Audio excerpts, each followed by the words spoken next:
Good morning, beloved.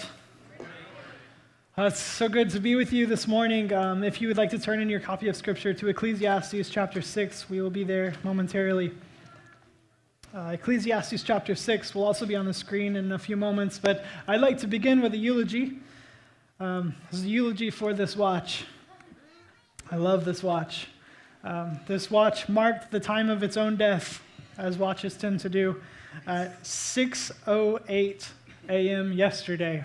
But this watch actually outlived its life expectancy. I thought it met its demise about 2 weeks ago. But there were two high points in the life of this watch that just really stood out to me that I'd like to share with you in commemoration of this watch's life. This watch was once on my wrist when a good friend of mine who has a degree in fine arts, and I consider him a great artist, he looked at said watch and said, "I like that watch." And I don't know why you're laughing. I said, "I love its simplicity." And I said, "Me too. I'm a minimalist. I like simplicity." And so I love, there are no numbers, it's just little marks. It's nice and simple and clean, much as I like the majority of my life to be simple. In fact, when I am in a place of pain, when things are not going well, when I am tired, deprived, or whatever it is, that some of you therapists would rightly say your OCD comes out, but I start to simplify everything. And I just greatly enjoy in those moments of stress to escape to throwing things away and decluttering and cleaning and just cutting things out. So that was one highlight of this watch's life. The other one was when a guy who has fought in MMA and has lived, he trains in martial arts, and he looked at said watch on my wrist, and he looked at me and he said, "I like that tactical watch." And I said, "Me too." It's not a tactical watch, but I like what you're saying, because also in moments of pain, I also tend to like to just get things done. I feel better when I can accomplish something. And so I'll often escape to just getting things done. And so highlights of this watch that make me think about moments of pain. Because when we're in pain, we often have forms of escape that we run to. We don't like to sit in the pain. We don't like to sit in the struggle, the tension, the strife. We want to escape to something, and that's called escapism. Escapism, if you would like a formal definition, escapism, I can't speak today. It's been a couple weeks. I'm going to get back into this with you.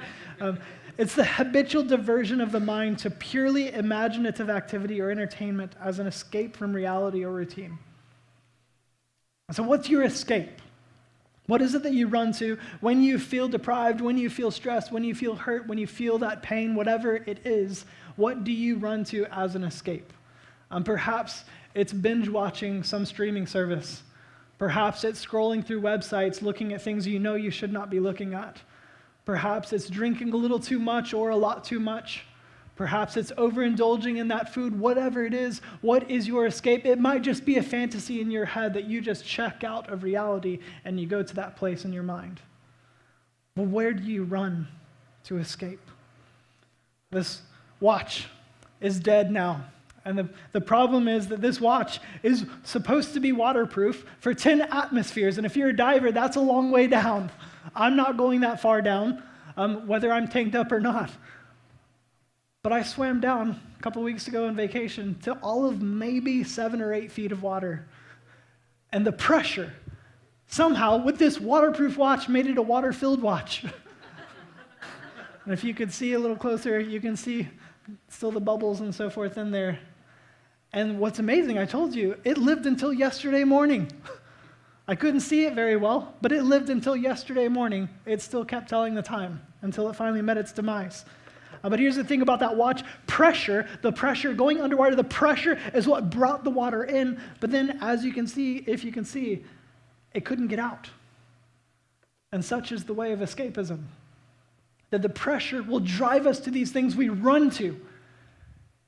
And we throw ourselves into that, hoping that that will give us some sense of semblance of peace and comfort, entertainment, whatever it is. We are pressured into that, but then it's like we can't get out of that, and we just go to it more and more and more. And it's like this silly watch. The pressure brings it in, but then we can't get it out. It's the way of escapism, and the escapes that we run to often become hard to escape, and they prove to be no escape at all. And so we have to be honest about that as we come to the text today. I want you to identify what are your escapes. What do you run to try to escape? So Ecclesiastes chapter 6, the teacher continues on. And so recall, this is part of the wisdom literature. And so wisdom literature, broadly speaking, is trying to help us to navigate life on a broken planet. What are the ways in which we should navigate this world that is marred by sin, by death, brokenness, because of our sin that's brought all this about? How do we navigate this life in wisdom? And so he is being incredibly, brutally honest with us, as you have seen, as we're making our way through. And so chapter 6 is very much going to start with kind of reviewing what Derek brought us through, our Kampala missions partner last week. So let's start in verse 1. Here is a tragedy I have observed under the sun, and it weighs heavily on humanity. God gives a person riches, wealth, and honor so that he lacks nothing of all he desires for himself, but God does not allow him to enjoy them. Instead, a stranger will enjoy them. This is futile and a sickening tragedy. A man may father 100 children and live many years. No matter how long he lives, if he is not satisfied by good things and does not have a proper burial, I say that a stillborn child is better off than he. For he comes in futility and he goes in darkness, and his name is shrouded in darkness. Though a stillborn child does not see the sun and is not conscious, it has more rest than he. And if a person lives 1,000 years twice but does not experience happiness, do not both go to the same place? All of a person's labor is for his stomach, yet the appetite is never satisfied. You hear him kind of repeating that poetic refrain of the cycle from chapter 1. Verse 8, what advantage then does the wise person have over the fool? What advantage is there for the poor person who knows how to conduct himself before others? Better what the eye see than wandering desire. This too is futile and a pursuit of the wind. And so he starts this chapter, he brings us through, and it's basically, again, making this extensive argument if you have not caught on. So again, whether this is actually Solomon or writing under the literary guise of Solomon, we're to think of this person as someone who had the means to do whatever he wanted. Wealth amassed that has been incomparable to any other king, and he is just amazingly smart. He's accomplishing so many things. He's innovative. He has all the pleasures he wants. He just does what he wants. And he looks at all of it with his wisdom and he says, it's all futile. What is this? Chasing after the wind. It just vanishes. It's nothing. And we're asking the question that he posed in the first chapter in verse 3, what good does it bring about? All of our effort, everything we're striving for under the sun. Is there any meaning to it? Or is it all just futile? This is all of our effort. And now he says again, wealth, how much of our lives is in this rat race of trying to accumulate more and more wealth to do whatever I think we want to do with it? And maybe it's just to hoard it. And he says, wealth, you know what? It's just not going to cut it. It will not satisfy. He goes through it again, and he gives the example, like, even if you acquire great amounts of wealth, and then another can just consume it before it can be enjoyed. Extensively, the teacher is pointing to the apparent futility in all of our efforts under the sun. And we know, we can jump to the conclusion. Why is that? It's futile. It really truly is futile unless it is for the Lord and with the Lord. So everything that we can do under the sun, meaningless, futile. It goes nowhere.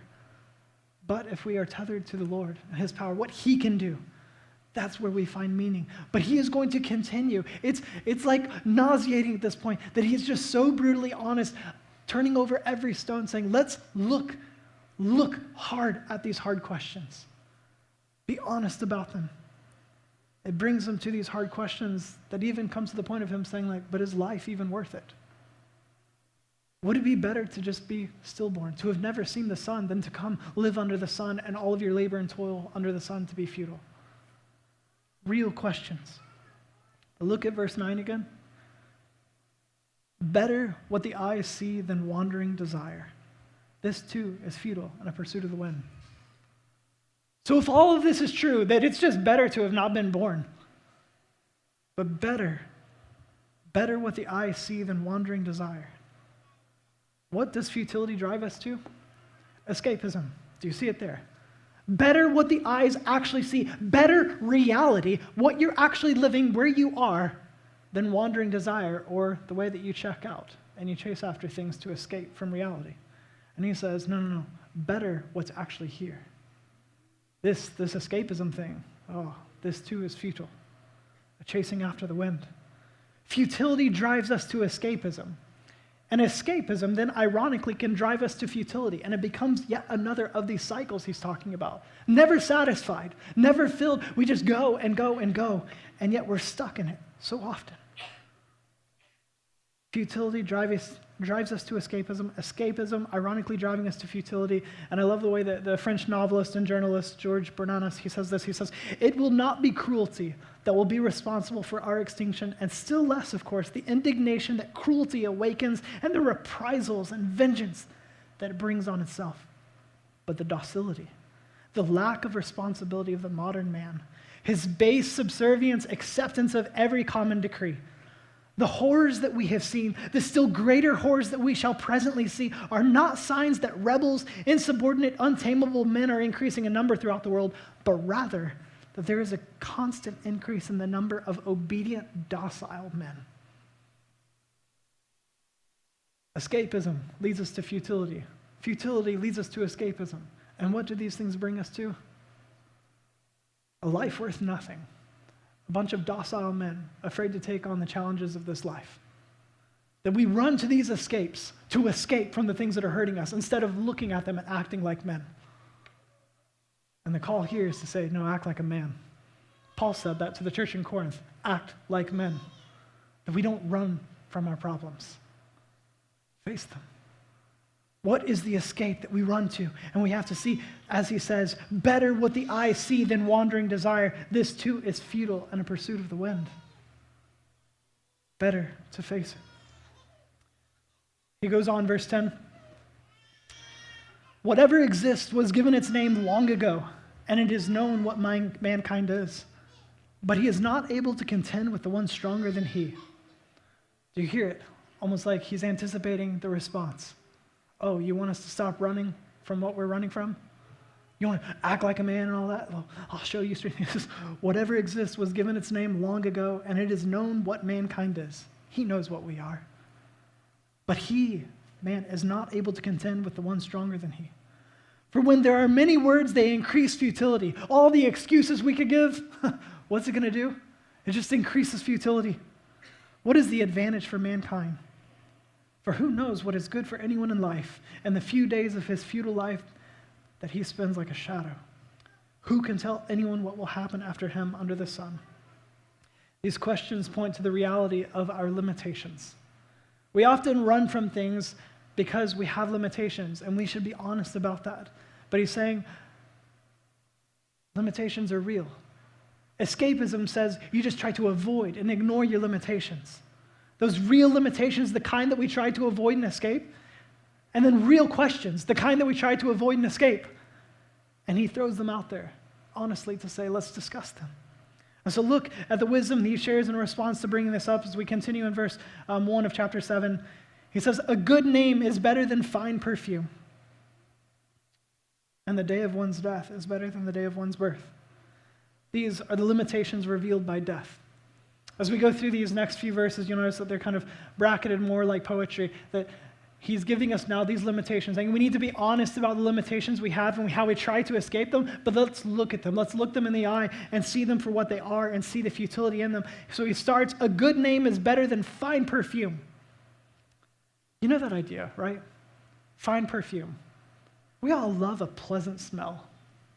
Unpleasant smell, not so much. And you know the physical reaction you have to a bad smell? You walk in the room, it's like, oh, oh, oh. And like, that affected your nose and went to your brain, but something about the whole body recoils like, oh. And he's saying, better a good name than fine perfume. Because a bad name can have the same type of effect. You probably know somebody, and you probably hope that you are not that name. That when that name is spoken in certain audiences, there's like a physical reaction. Oh. You kind of recoil like a bad odor hitting you. Better a good name. Good smell, good name. Bad smell, bad name. Those physical reactions, we know what that's like. And then he continues. What was it? the day of one's death is better than the day of one's birth. Happy Father's Day. What does that mean? Is that hyperbole? Is he exaggerating something to make a point? Is a death day better than a birthday? I remember when my kids were born. When my son was born, my firstborn, it was pretty scary. He went to the NICU for a few days, and when they took him out, it was wild. I watched that doctor flip him around and do all kinds of stuff to get things out of his lungs. It was crazy. And yet, at the same time, it was so happy. You get through that moment like, he's alive, like, what a miracle. This is amazing. You're walking around. There's a whole hospital devoted to this, and everyone I see is like, yeah, like celebrating. You see my child and all this stuff. Like, birthing floors tend to be really happy places until they're not. But by and large, the birthday is a happy day. And so what is he saying when he says, day of one's death better than the day of one's birth? How is that possible? It's not saying that there is no happiness in birth. He's saying, what will instruct us more? What will be the better tutor? What will be the better instruction? The birthday or the death day? And we all immediately know the answer. Because the birthday is so full of hope, so full of excitement and joy. But would those parents be just as excited and just as happy if they knew that the life that that kid will actually live is going to be full of sorrow and hurt? No. And it's not wrong to be excited, and I hope you do. Like, we just had another baby born in the church this week. Like, I love babies. It's so exciting. Keep having them. You're making children's ministry even bigger. It's great. But here's the thing. The day of birth is full of potential, as one commentator said. The day of death is about fulfillment. Do you see the difference? Day of birth, all the laughter and everything, all the hopes and dreams of potential, the potential for this child, and that's so exciting. The day of death, but here's the reality of a life lived. Here's the fulfillment of what actually occurred. And he says, which one is actually going to teach you? You want wisdom? You want to live within the real limitations that we have on us? Consider the day of death. We talked about this before multiple times, but it's that idea of David Brooks, the resume or eulogy skills, which will teach us more. So we keep reading verse 2. It is better to go to a house of mourning than to go to a house of feasting, since that is the end of all mankind, and the living should take it to heart. Grief is better than laughter, for when a face is sad, a heart may be glad. The heart of the wise is in the house of mourning, but the heart of fools is in a house of pleasure. It is better to listen to rebuke from a wise person than to listen to the song of fools, for like the crackling of burning thorns under the pot, so is the laughter of the fool. This too is futile. So 2 days before I go on vacation, I get invited to the hospital, and as a pastor, I do that rather frequently, and it's actually something that while I hurt with the people who are hurting, I enjoy the privilege, the honor of being invited into what I think are sacred spaces. So there's a mother who is dying. Late stages of cancer, and she ended up actually passing away about 4 or 5 days later. I'm invited into the room. I walk into the room, spend some time with her, and as I'm about to leave, the child of this mother who is my age looks at me and says, we actually know a family friend across the hall, and we're not really sure where she is spiritually, but we've known her for a long time, and she's dying as well. Could you go talk to her? I walk in the room, and it's quiet. We have gone past the point of monitoring all the vitals. We know what's happening here. And she's in pain, but they're giving her pain medication and so forth. And as she sits on the bed, and the predominant noise in the room is her shuffling, as she moves her body back and forth, just trying to find some kind of relief and comfort. Sheets on, sheets off, blanket up, blanket off. And just turning this way and that way. As we start to talk, often in hospitals, people want to avoid eye contact. There's just a great discomfort with what's going on. But the person who's dying will often look me straight in the eyes. And this lady locks eyes with me. And the first thing out of her mouth, she says, Pastor, what happens after I die? What happens after I die? My response? With all the pain and the fear and knowing everything that she's going through right now as best I can, I have to honestly say judgment. Judgment. Questions that we could spend our entire lives avoiding, escaping, suddenly are hard to avoid when we are looking at death in the face. Let death be a teacher. Fools escape the instruction of death by running to the house of pleasure, running to laughter as opposed to the lesson learned by a wise rebuke in the face of honest assessment. You see it in the text. Will we run from that, or will we accept that? Will we look at it? And this is not to be just kind of sadistic or masochistic or just like, oh, we're such fatalists, like look at death all the time, but to say, no, you want to live wisely. Consider the end. Consider the end and let today be lived in light of that day that is coming, because better the day of mourning than the day of birth. It is a better teacher. And the irony is that in the honest look at death, that is where we are helped to truly enjoy the good in this life. But so often, we just try to enjoy things and avoid that, and thereby we don't actually enjoy the gift that life really is.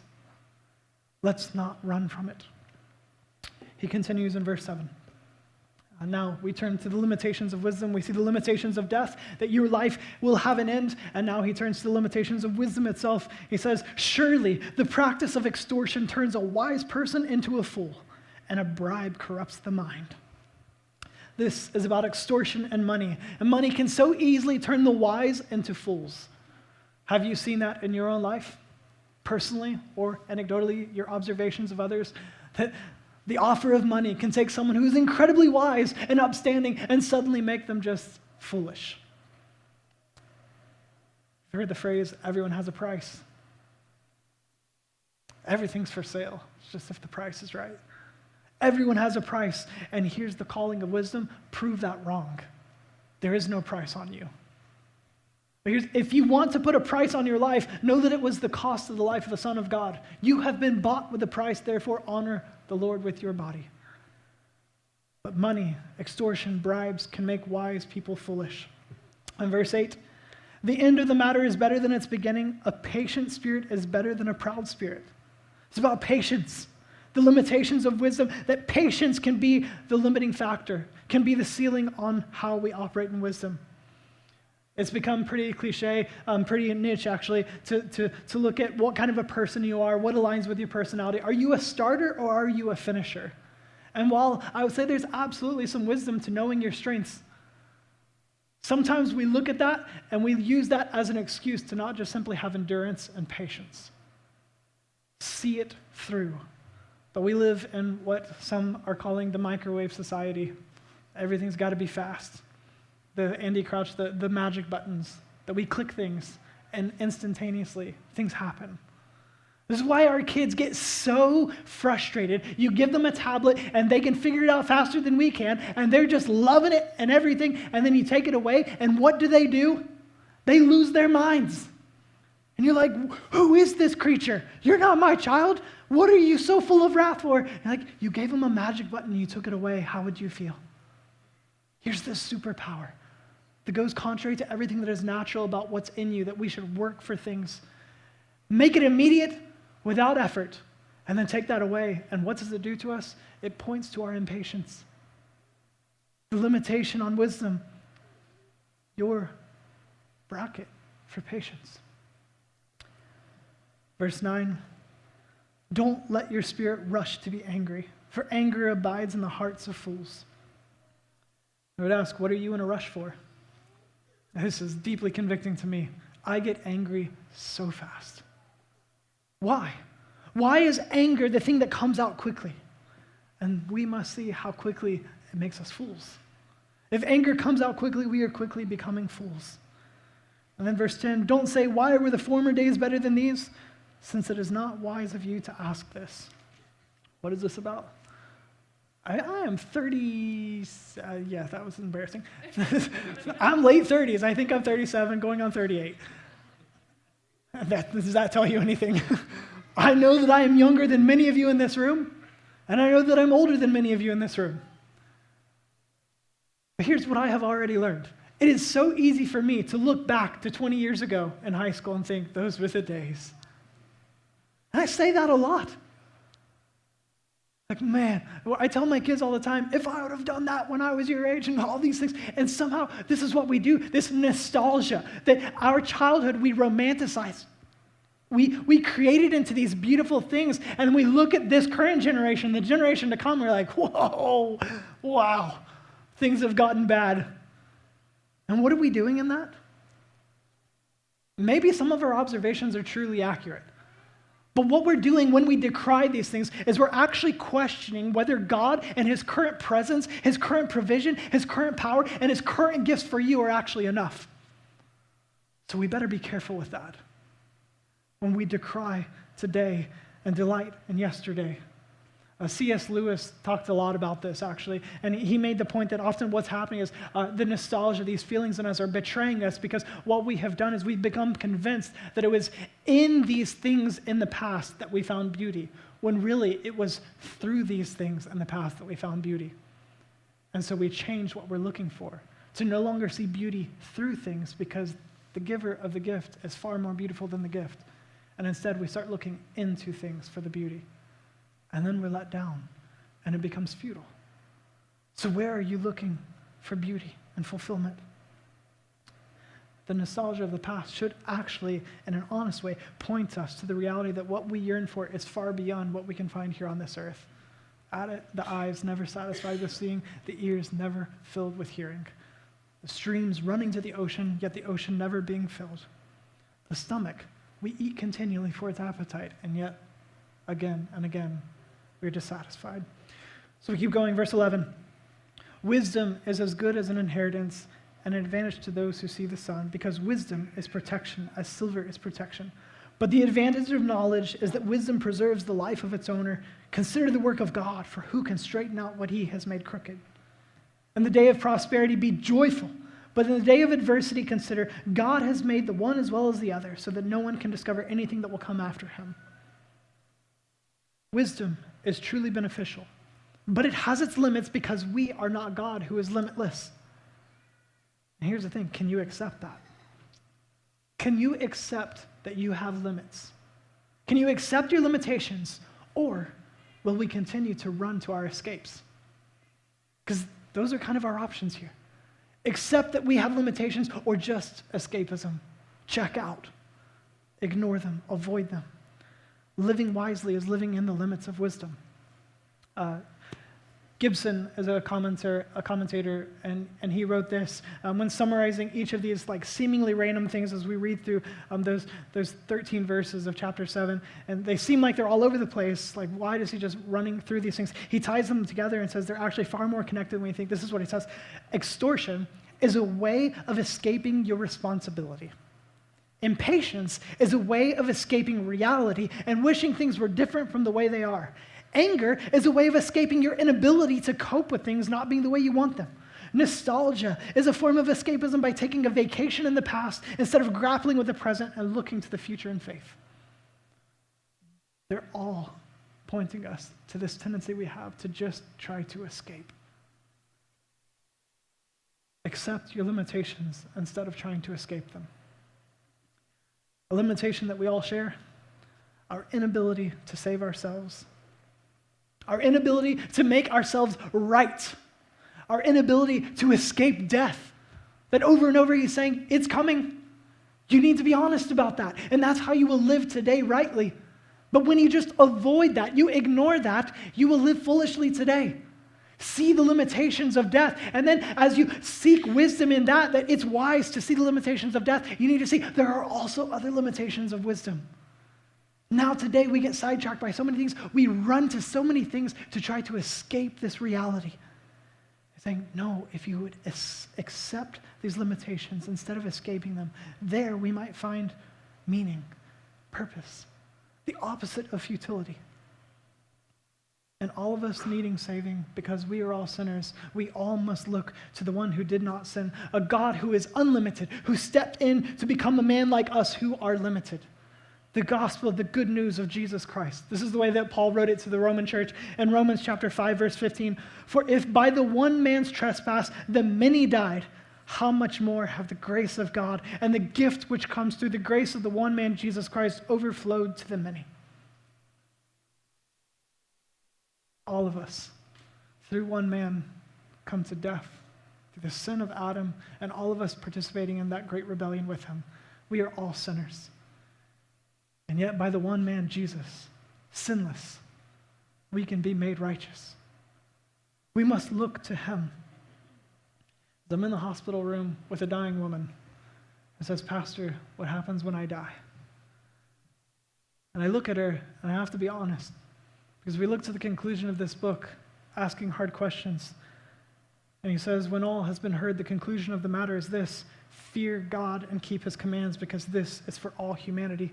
For God will bring every act to judgment, including every hidden thing, whether good or evil. We will face judgment. And I have to answer her honestly and tell her judgment is what you can expect. There is a God, and you will stand before him in judgment. But then I get to have this big smile as I tell her, but I have good news for you. That even now, moments before you die and you stand before God, you can know that that God is good. And he created everything good.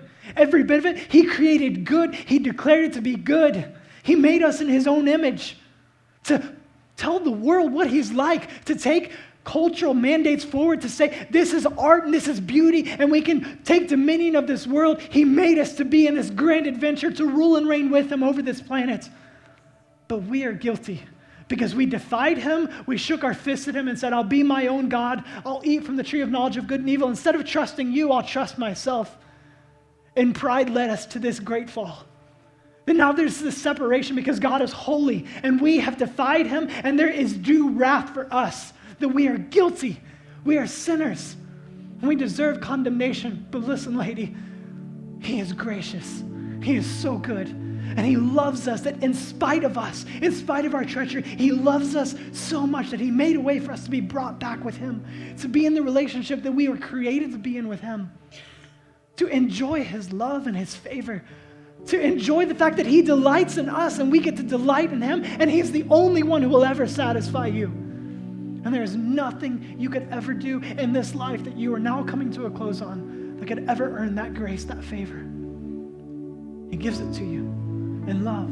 And he made a way through his son. His name is Jesus. He lived a sinless life. You've messed up. I've messed up. We can be honest about that and know it's true that we deserve death. We have sinned, but Jesus never did. He did not deserve death. And yet he took all of our sin, all of the due punishment for us on himself. And he died the death that you and I deserve on a cross. And he did that to forgive us, to make us free, forgiven, to be alive with him forevermore, because he died, but he didn't stay dead. He rose again on the third day, and he's alive right now. And he holds the keys of death and Hades. That means you will not die until he unlocks that door and says, come through here. And he can be trusted. And so I invited her, would you trust him? Would you believe this good news that God loves you so much, he made a way for you to be forgiven, so when you stand in judgment before him, he says, well done, good and faithful servant. You can't leave this bed, but like the thief on the cross, who changed his mind at some point while they sat there dying slowly, and he called Jesus Lord and said, remember me when you enter into your kingdom. And Jesus, with grace, says, today you'll be with me in paradise. And that man could not get off the cross and do anything different, but he could confess the lordship of Jesus and begin to delight in him. Oh, there's nothing you could do to save yourself. Trust God that he can save you. So will you believe him? Will you put your faith in him, trusting he loves you and he died for you and he rose again, and confess him to be your Lord? Turn from your sin. With what time you have, seek the Lord. And this is the invitation to a dying woman 2 weeks ago, and this is the invitation to you, because you must look at death. It is a great tutor. This is how life will actually matter. To consider the end. To consider that day is coming, the day of judgment. And we come back to this, a good God our guilt, his grace, a life now, however long, lived in gratitude, knowing that glory is coming for us. And all glory be to God. It's good news. Can you believe it? And when you share it with another neighbor, it's worth sharing. It's worth giving our life to. Accept your limitations. Instead of trying to escape them, you must find refuge in God. And as we close, I want to give you a few moments now to actually practice this. Because it is so easy for us to give mental assent. So I know that's true, but to do nothing actually about it. The draw of escapism is really strong, particularly when we ignore or deny that we are actually experiential beings as humans. God made you and me to actually feel things. The same way that these things we feel throw us into escapism. We run to these forms of escape. God made us to feel things. And we should be honest about that and not just try to avoid them. And I'm really good at that. Let me be honest. But we should be honest with them. We have thoughts and we have feelings. The Psalms are so good for my soul because they teach me how to be honest about my emotions and how to run to God with them. When I am overwhelmed, when I am crippled, when I am experiencing anything that I want to withdraw and I want to run to my forms of escape, whether that's the doom scrolling or the clean it all out, let's just knock everything off the task list, whatever it is. Instead, there's an invitation from Jesus to just come to him. My favorite verses, my kids memorized this with us recently, is Psalm 46:1. It says, God is our refuge and strength, a helper who is always found in times of trouble. You want an escape because you want a refuge. And we can run to so many things, and they will actually become hard to escape and prove to be no escape at all. God is our escape. He is our refuge, our hiding place, a strong fortress, a mighty tower. God is our refuge and strength, a helper who is always found in times of trouble. My escape experientially and not just intellectually must be God. Your escape experientially and intellectually must be God. So while I say these words, and I want for your mind to comprehend them and to believe them, that yes, God is my refuge. He is where I go to escape. I want you to live in that, to experience that. You know, John 5, I reference all the time. Jesus is talking to some people who know the scriptures. They know the Torah. They could quote almost the entirety of it, if not all of it. And he says, you search the scriptures, for in them you think you find eternal life. And rightly so, but you fail to see they point to me. It is possible for us to know the entirety of the scriptures, to know it, to give cognitive assent to it, to comprehend, and yet to not actually live in that, to experience and encounter God. I want to give you a moment to do that, to hear God saying, the invitation is real. God is our refuge and strength, a very present help in times of trouble. He is the escape. What do you want to escape? What is tempting you to run to whatever your drug of choice is? Bring it to mind right now. What is your escape? This is not your classic beat fathers up on Father's Day sermon. But let's be honest, men. I think for a lot of us, our escape is work. It's easier to thrive at work than it is at home. Do you throw yourself into work to escape? Is it porn? Is it Netflix? Hulu? Is it a video game? Is it countless hours of sports? Is it shopping? You know what it is. Be honest about it right now. And now I want you to turn to Jesus. And if you need to do this in your seat, I want you to open your hand. Turn to Jesus and open your hand. Whatever you are holding on to that is not him, whatever your escape is, open your hand and turn to Jesus with it.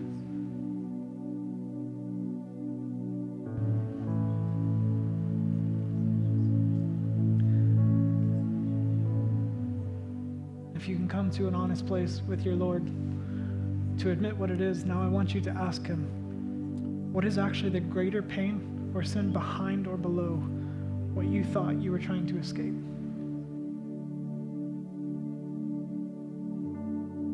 What is truly at the heart of what you're trying to escape that makes you run here?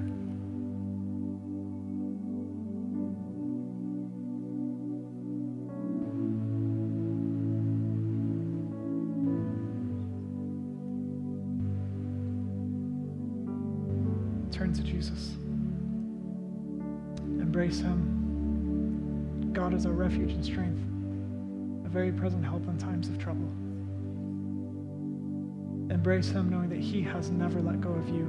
You are in his sovereign hand, and nothing and no one can separate you from him. See him, your refuge, your strength, your escape, and hear him lovingly say, "Come to me, all who are weary and heavy laden, and I will give you rest for your soul."